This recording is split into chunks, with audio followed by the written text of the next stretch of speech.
Hello dear अर्टलिंग्स, class 10th कैसे हो? Sorry for the डिलेमेंट, बहुत सारे technical issues, server down, directly indirectly it was also affected by the weather condition which which was going in the Gujarat coastal areas and the regions of Vapi, Dadra and Daman.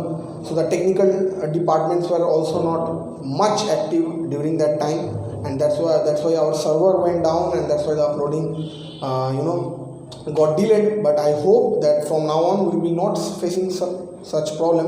We can't guarantee that because the electrical mismanagement or problems are not in our hand. At the same time, nature is not in our control. What it happens, even we are hearing that the magnetic field is weakening, not to panic, but that also can create some issues in our Wi-Fi transactions, Wi-Fi signals. That may happen, not now, but what is nature doing is something which is beyond our control. So that's why we have to be positive, keep working on our skills and works. Okay, today is a short topic, class 10 के लिए बहुत छोटा सा topic होगा, और electric fuse इसका ये topic का है, क्योंकि हम लोग जब बाद में डोमेस्टिक इलेक्ट्रिक करंट का पोर्शन पढ़ेंगे तब इलेक्ट्रिक फ्यूज़ थोड़ा सा एक्सप्लेनेशन में पढ़ेंगे, उसका कुछ न्यूमेरिकल्स भी करेंगे जो हो सकता है बुक में नहीं है, but we will do for our practical knowledge, and so that at the जितना भी हार्ड लेवल ऑफ क्वेश्चन आए, it doesn't matter, we can solve it. But आज थोड़ा सा इसका छोटा सा कॉन्सेप्ट पढ़ के will be ending electricity, then will be moving to chemistry.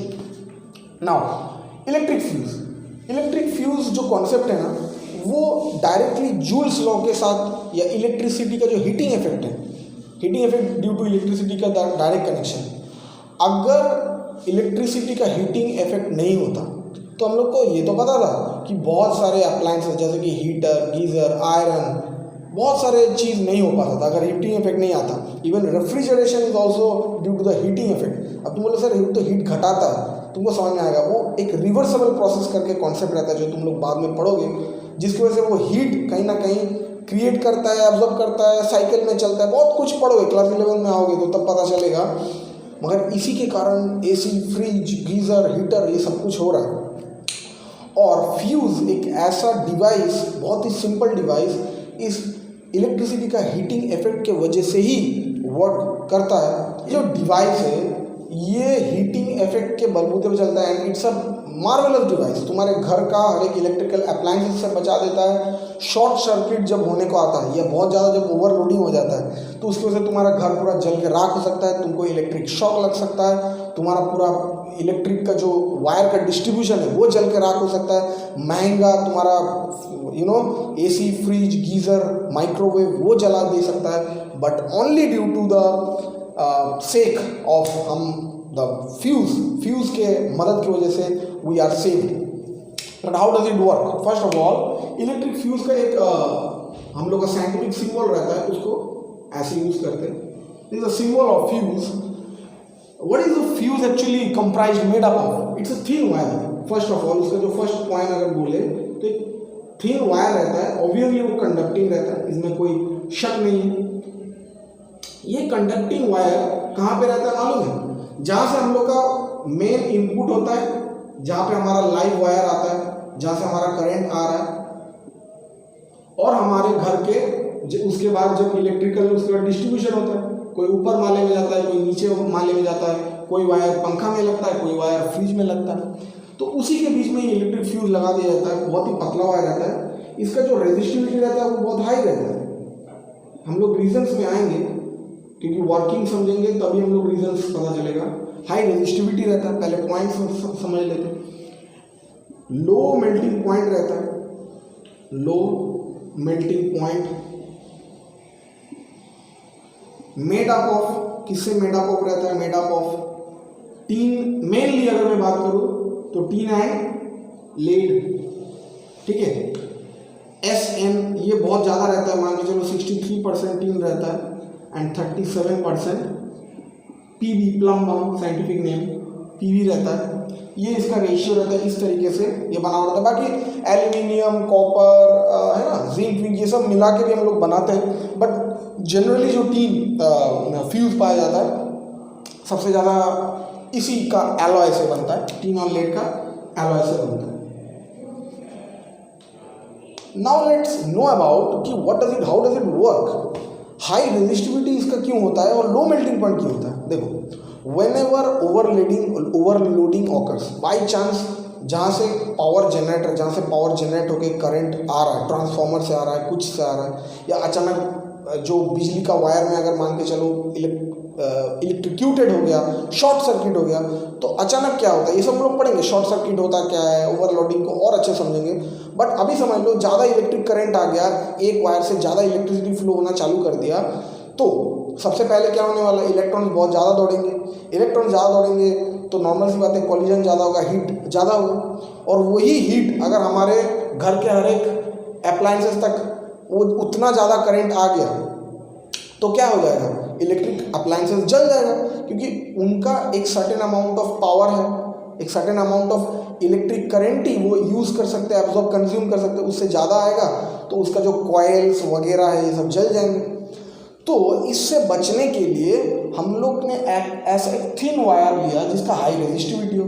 इससे क्या होगा कि अगर करंट थोड़ा ज़्यादा आ भी गया तो रेजिस्टेंस हाई होने की वजह से ये वायर के साथ क्या होगा, फ्रिक्शन ज़्यादा होगा, इलेक्ट्रॉन बहुत ज़्यादा हीट क्रिएट करेगा, क्योंकि रेजिस्टेंस ज़्यादा होता है। तो according to H is equal to Joule's law, I²RT, R ज़्यादा होगा, R ज़्यादा होने की वजह से what will happen, the resistance will rise, the resistance will rise so the heat will rise. Resistivity मतलब क्या है, वो मटेरियल के ऊपर डिपेंड करता है। R is equal to rho L Y, ये जो रेजिस्टिविटी है ये इसका बदौलत है। अगर रो का वैल्यू ज़्यादा हो गया तो R का वैल्यू ज़्यादा, R का वैल्यू ज़्यादा तो H का वैल्यू ज़्यादा, हीट ज़्यादा क्रिएट हो गया। अब हीट जैसे ही क्रिएट हो जाता है, नॉर्मल वायर हो सकता है गर्म हो जाएगा, मगर फ्यूज वायर डायरेक्ट पिघल जाएगा, क्योंकि उसका मेल्टिंग पॉइंट कम रहता है। पिघलना क्यों ज़रूरत है, क्योंकि एक मामूली सा वायर है, एक छोटा सा पतला सा वायर है, मगर वो वायर अगर पिघल जाता है, अगर मान के चलो कट ऑफ हो जाता है, तो इलेक्ट्रिक सप्लाई इधर आके रुक जाता है, इलेक्ट्रिक और आगे जा नहीं पाता है। और इलेक्ट्रिक आगे नहीं जा पाता है तो हमारे घर में जो इलेक्ट्रिकल डिस्ट्रीब्यूशन स्टॉप होने की वजह से हमारा पूरा घर जलने से बच गया, कोई शॉक खा के राम नाम सत्य है होने से बच गया, हमारे महंगा इलेक्ट्रिकल अप्लायंस से बच गया, सुखी परिवार, अच्छा परिवार। सो फ्यूज़ का बहुत महत्व है। घर के हर घर में तुम जो तुम्हारा मेन स्विच बोर्ड रहता है उसके बाजू में तुमको एक बड़ा वाला फ्यूज़ दिखेगा, वो एक तुम्हारे पोर्सेलिन से बना हुआ रहता है या सेरेमिक से भी बना हुआ रहता है, जो कि इलेक्ट्रिक जाके हम लोग को शॉक ना लगे, क्योंकि वो नॉन कंडक्टिंग रहता है।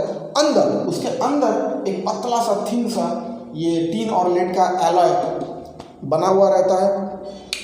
तो कभी भी अगर फ्यूज उड़ जाता है तो उसके पीछे खर्चा कुछ नहीं करना पड़ता है, बस पावर ऑफ करके उसको वापस जोड़ देना पड़ता है, या एक नया वायर मतलब उसको हटा के एक पतला सा वायर लगा देना पड़ता है और वापस घर का बिजली जैसा का वैसा चालू हो जाता है। और इवन तुम्हारे बड़े बड़े जो हेवी अप्लायंसेस रहता है उसके साथ भी एक तुमको MCB, जिसको मिनिएचर सर्किट ब्रेकर, MCB का फुल फॉर्म होता है मिनिएचर, ये सब हम लोग वापस बहुत डीपली पढ़ेंगे हम लोग when we will be studying physics का वो टॉपिक जब पढ़ेंगे ना, कि इलेक्ट्रिक इफेक्ट की वजह से कैसे मैग्नेटिक फील्ड क्रिएट होता है, डोमेस्टिक करंट में कैसे कैसे इलेक्ट्रिक फ्लो होता है, AC करंट DC करंट, तो हम लोग और अच्छे से पढ़ेंगे। मिनिएचर सर्किट ब्रेकर का भी वही काम है, मगर वो मिनी सर्किट को तोड़ता है। यानी तुम्हारा AC के अंदर ज़्यादा करंट आ गया तो AC के साइड को रोक देगा, गीज़र वाला लाइन में ज़्यादा बाई चांस करंट आ गया तो वो वाला लाइन को रोक देगा।